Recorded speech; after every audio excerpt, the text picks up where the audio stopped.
तो इस वीडियो में हम ये बात करेंगे कि कौन कौन से विभिन्न तरीके हैं जिनसे हम ये सोच सकते हैं या दर्शा सकते हैं कि समय के साथ स्थिति यानी पोजीशन में कैसे बदलाव हो रहा है। तो सबसे बुनियादी तरीकों में से एक है तालिका यानी कि इस तरह की टेबल।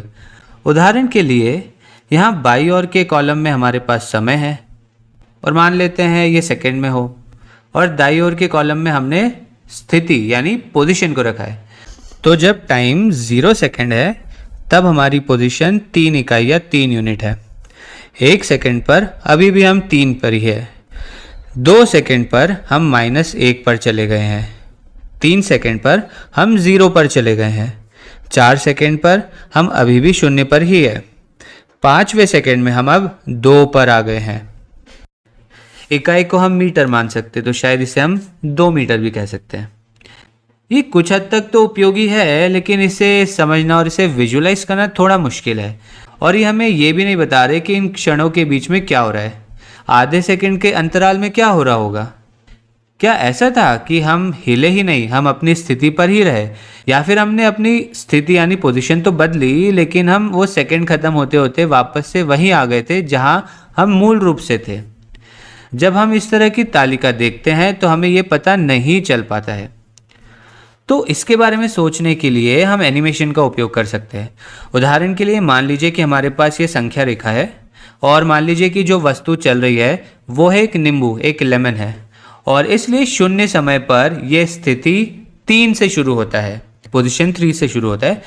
तो ये अभी यहीं पे है। चलिए अब इसे एनिमेट करने की कोशिश करते हैं।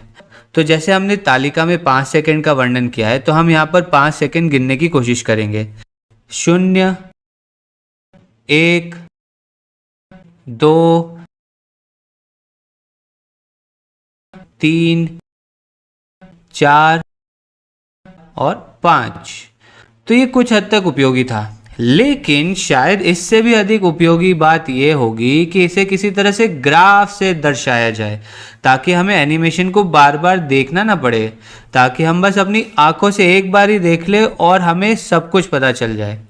तो उसके लिए हम बस यहाँ पर स्थिति समय ग्राफ को बनाएंगे। आमतौर पर हम समय को क्षैतिज अक्ष यानी हॉरिजॉन्टल एक्सिस पर बनाते हैं और स्थिति यानी पोजीशन को अपने ऊर्ध्वाधर अक्ष यानी वर्टिकल एक्सिस पर हम दर्शाते हैं। तो चलिए इस बारे में थोड़ा और सोचते हैं। तो 0 समय पर हमारी स्थिति 3 पर है। उसके बाद 1 सेकंड के बाद हम फिर से 3 पर ही है, और जब समय 2 सेकंड है तो हम -1 पर है। समय जब 3 सेकंड है तो हम 0 पर आ गए हैं। याद रखें, भले ही हम यहाँ पर दाएं या बाएं के बारे में सोच रहे हो, यहाँ स्थिति ऊपर नीचे है।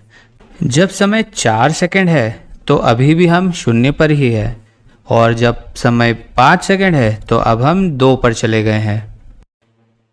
तो पहले सेकंड के लिए हमारी स्थिति में कोई बदलाव नहीं आ रहा है, या कम से कम यही हमने माना है। और जैसे ही समय बढ़ता है और 1 सेकंड से 2 सेकंड हो जाता है, हम स्थिति 3 से ऋणात्मक 1 पर चले गए। और अगर हम ऐसा मान लें कि हम स्थिर दर से चल रहे हैं, यहाँ पर हमारा जो वेग है उसमें कोई बदलाव नहीं हो रहा है, त्वरण 0 है, तो हम यहाँ पर एक सीधी रेखा से इसे दर्शाएंगे। और फिर समय 2 सेकंड से 3 सेकंड के बीच में हम स्थिति -1 से 0 की तरफ जा रहे हैं।